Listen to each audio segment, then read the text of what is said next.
तर या हिशोबाने आपल्याला जेही रासायनिक खत असेल, जर उदाहरण देऊन सांगतो, रासायनिक खत जर आपला आहे 100 किलो, तर 400 किलो आपल्याला घ्यायचं आहे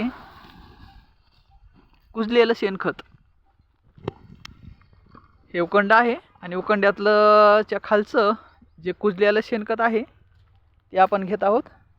कुजलेलं शेणखत घ्यायचं आहे आपल्याला रासायनिक खताच्या 4 पट. रासायनिक खताच्या 4 पट कुजलेलं जर शेणखत आपण घेतलं तर तिथं जे आपण डेपो खत तयार करणार आहोत, ब्लॅक गोल्ड सेंद्रिय आणि जैविक खत, तर त्याचा डेपो पायाभरणी बेसल डोस उसाला खूप छान तयार होतो. यासाठी पहिली प्रक्रिया आहे, आपण रासायनिक खताच्या 4 पट हे कुजलेलं शेणखत घेत आहोत. त्याच्यानंतर